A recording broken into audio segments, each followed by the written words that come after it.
السلام علیکم دوستوں، میرا نام شامل ہے اور آپ اس وقت موجود ہے بڑا اور اچھا سوچو پر۔ تو ہمارے چینل پہ ویب سیریز چل رہی ہے جس کا نام ہے 10 احادیث۔ اس کی یہ چوتھی ایپیسوڈ ہے۔ اس کے اندر میں آپ کو حضور اکرم صلی اللہ علیہ وآلہ وسلم کی 10 احادیث بتاؤں گا جو کہ آپ کے ایمان کو اور بھی زیادہ تازہ کر دے گی۔ تو چلیں بنا آپ کا وقت ضائع کیے اپنے موضوع کی طرف بڑھتے ہیں۔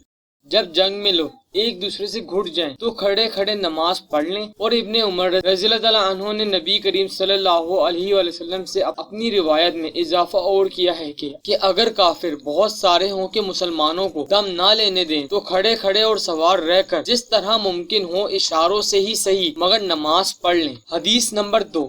جب عمر رضی اللہ تعالیٰ عنہ کو شہادت کے بعد ان کی چارپائی پر رکھا گیا تو تمام لوگوں نے نش مبارک کو گھیر لیا اور ان کے لیے اللہ سے دعا اور مغفرت طلب کرنے لگے۔ نش ابھی اٹھائی نہیں گئی تھی، میں ابھی وہی موجود تھا۔ اسی حالت میں اچانک ایک صحاب نے میرا شانہ پکڑ لیا، میں نے دیکھا تو وہ علی رضی اللہ تعالیٰ عنہ تھے۔ پھر انہوں نے عمر رضی اللہ تعالیٰ عنہ کے لیے دعائے رحمت کی اور ان کی نش کو مخاطب کر کے کہا، آپ نے اپنے بعد کسی بھی شخص کو نہیں چھوڑا کہ جسے دیکھ کر مجھے یہ تمنا ہوتی کہ اس کے عمل جیسا عمل کرتے ہوئے میں اللہ سے جا ملوں، اور اللہ کی قسم مجھے تو پہلے سے یقین تھا کہ اللہ تعالیٰ آپ کو آپ کے دونوں ساتھیوں کے ساتھ ہی رکھے گا۔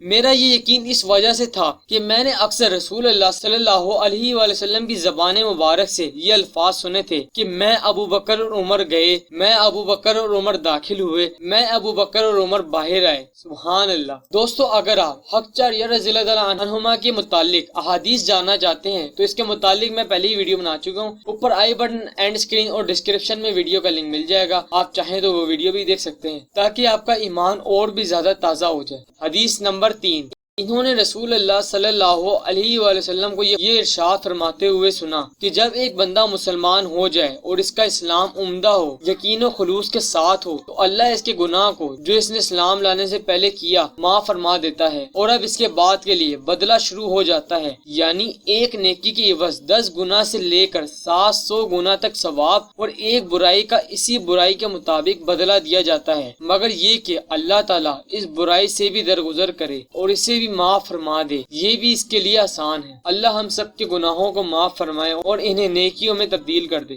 آمین ثم آمین۔ حدیث نمبر 4۔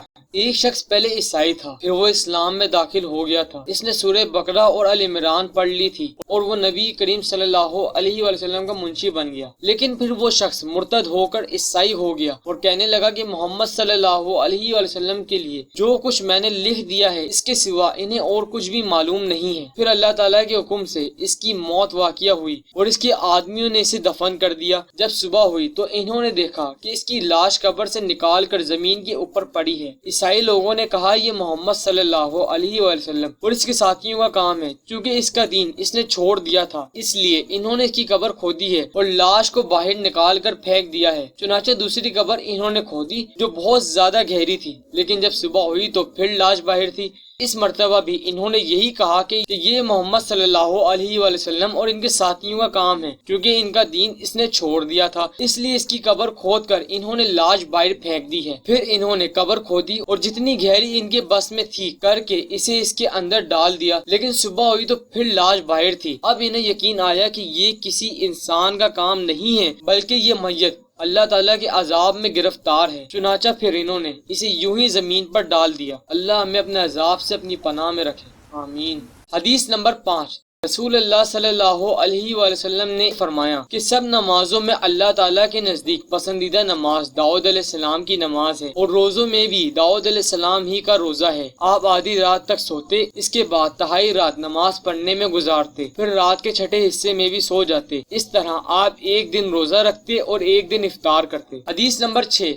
میں نے سعد بن ابی وقاص رضی اللہ تعالیٰ عنہ سے سنا جنہوں نے سب سے پہلے اللہ کے راستے میں تیر چلایا تھا، اور ابو بکر رضی اللہ تعالیٰ عنہ سے جو طائف کی قلعے پر چند مسلمانوں کے ساتھ چڑھے تھے اور اس طرح نبی کریم صلی اللہ علیہ وآلہ وسلم کی خدمت میں حاضر ہوئے تھے۔ ان دونوں صحابیوں نے بیان کیا کہ ہم نے نبی کریم صلی اللہ علیہ وآلہ وسلم سے سنا، آپ فرما رہے تھے کہ جو شخص جانتے ہوئے اپنے باپ کے سوا کسی دوسرے کی طرف اپنے آپ کو منسوب کرے، کسی دوسرے کو اپنا باپ کہے، تو اس پر جنت حرام ہے، باقی حدیث آپ پڑھ سکتے ہیں۔